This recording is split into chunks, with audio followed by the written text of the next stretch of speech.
जितने भी लोग आए हैं सबको नमस्कार। मैडम की सुनी मिमिक्री बहुत अच्छा लगा। मेरा जो रूट कॉज है वो कॉमेडी है। तो मैं कुछ चीज़ें मैं बताऊंगा आपको, थोड़ा ध्यान से सुनोगे तो समझ में आएगा। पर्टिकुलर मैं आता रहता हूँ यहाँ पर कुछ नई कंटेंट को लेके।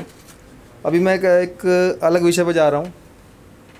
जैसे कि अभी हमारे जो चाचा नेहरू थे उनके कपड़े धुल के आते थे पेरिस से, सब जानते हैं ना।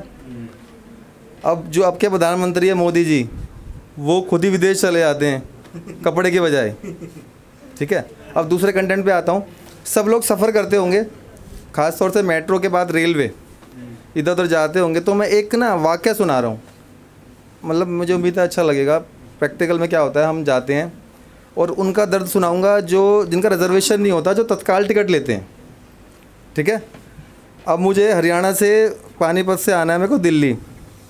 ठीक है, तो बेसिकली बहुत लोग जाते हैं वहाँ पर भी, सोनीपत से आते हैं लोग, पानीपत से भी लोग आते हैं दिल्ली, जैसे मेट्रो से गुड़गांव आप भी जाते हैं मेट्रो से।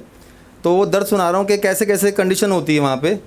उसमें कुछ चीज़ें आपको निकल के आएंगी। सबसे पहले मैं जाऊँगा टिकट काउंटर पे, जो सरकारी टिकट काउंटर है। ठीक है, अब वो जो टिकट काउंटर वाले बैठे होते हैं वो ऐसे बैठे होते हैं जैसे मतलब उनको कोई सज़ा दे दी हो। उनके चेहरे पे कोई भाव नहीं होता। कहाँ का टिकट, किधर का, 1 2 पेटीएम कर, कैश दे क्या। अगर उनसे गलती से पूछ लो बीच में, उनको वो चेहरा देखेंगे आपका, अरे क्या है बता भाई क्या है, उधर देख ले, वो देख लगा हुआ है, चलो ठीक है टिकट ले लिया।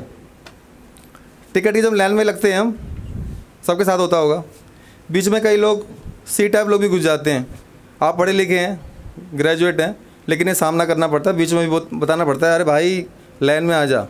फिर वो कुछ बताता है ऐसा वैसा, भीड़ भड़ाका था, मैं भूल गया था, वापस आया था। ठीक है, अब दृश्य का दृश्य है प्लेटफॉर्म का, भारतीय रेल।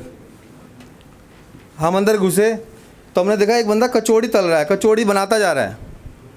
ग्राहक साला खड़ा एक भी नहीं है, देख कचौड़ी बनाता जा रहा 20 बना लिया उसने 20।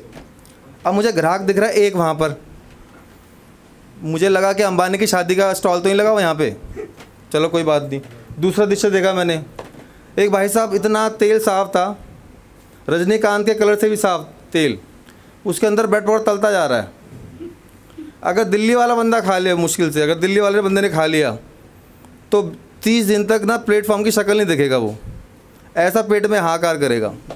चलो वो भी देख रहे हैं। साइड में आ गए तो चार्जिंग पॉइंट लगा हुआ है। मैंने देखा कि वहाँ पर 10 फ़ोन लगे हुए चार्जिंग के साथ में। मुझे लगा मैं गफ़ार मार्केट में तो नहीं आ गया कहीं,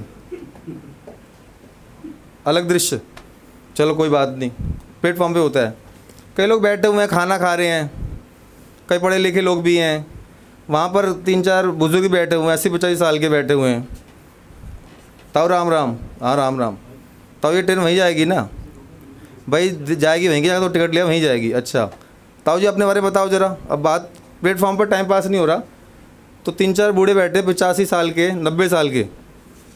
तो वो बोले कि अरे हम तो तजुर्बेकार है बहुत, हमने पार्टिसिपेट बहुत किया, हमने स्वतंत्रता आंदोलन में गांधी जी के साथ में। मैंने गांधी जी के साथ में कैसे आंदोलन किया? मैंने कहा 75 साल तो हो गए। कह रहे, मैंने कहा बाबा आपकी उम्र कितनी है? अरे कह रहे मेरे 85 साल उम्र है। तो मैंने कहा आपने भाग लिया? अरे हाँ, अरे गांधी जी की लाठी मैं ही तो पकड़े चलता था आगे, मेरी तस्वीर देखी नहीं। तो मैंने कहा फिर क्या हो गया, झगड़ा कैसे हुआ? कह रहे गांधी ने निकाल दिया मेरे को। मैंने कहा क्यों? कह रहा अंधेरा और था, लाठी कोई और पकड़ ली मैंने, तब से निकाल दिया। अब उसके बाद ट्रेन में घुस गया मैं। अब देखो ट्रेन का दृश्य है, ट्रेन आ रही है, तत्काल टिकट वाले कुत्ते की तरह भाग रहे हैं। कोई बोरा लिए हुआ है, कोई वो लिए हुआ है। मैं पढ़ा लिखा हूँ, किसी तरह अंदर घुस गए, अंदर बिल्कुल अंदर घुस गए। टॉयलेट के पास जगह मिली, टॉयलेट के पास, क्योंकि तत्काल है, चालान काट देगा अंदर। अब मैं देख रहा हूँ, मैंने को डंडा पकड़ रखा है ऐसे करके। मेरे साथ में बंदा खड़ा है, एक सूरदास भी खड़ा हुआ है। सूरदास दिख जाएंगे आपको, देव बाबा के नाम, देव बाबा के नाम। एक बंदा आके दिखा मुझे लगा बोना है, उसके दोनों पैर कटे हुए थे, वो भी अपनी ड्यूटी कर रहा था भीख मांगने की। चलो कोई बात नहीं। अब मुझे खुजली हो रही है, अब मैं खुजा नहीं पा रहा हूँ, मेरे साथ में बिल्कुल चिपके हुए लोग एकदम। अब मैं दिल्ली में रहता हूँ, अब मैं महसूस कर रहा हूँ यार ये बदबू कहाँ से आ रही है। एक तो टॉयलेट की बदबू आ रही है, टॉयलेट की, क्योंकि जगह वहीं मिली है तत्काल में, ठीक है ना।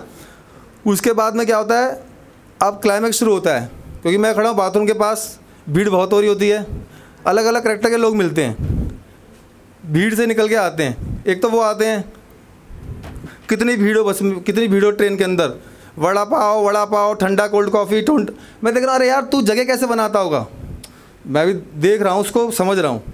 उसके बाद शुरू होता है, टॉयलेट के पास में हूँ, फिर आते हैं सनी देओल भीड़ में से चीरते हुए और मुझसे बोलते हैं, ओए हट जा यहाँ से, मूत आ रहा है मुझे, मूत, अगर तूने जगह नहीं दी तो 2.5 किलो का भी कर दूंगा। अरे मैंने कहा जाओ जाओ जाओ जाओ जाओ, कोई बात नहीं। उसके बाद देखा, फिर एक और बंदा आ गया, छाती के बाल दिखाता हुआ, ऊपर की बनियान उतार दी थी।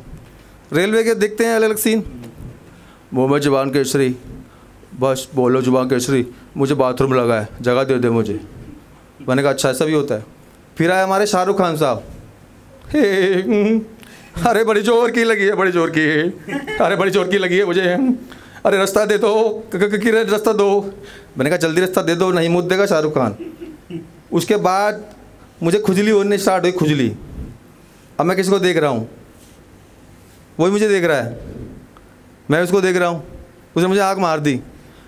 मैंने उसे खुजाने के लिए बोला था, वो निकला करण जौहर, मीठा।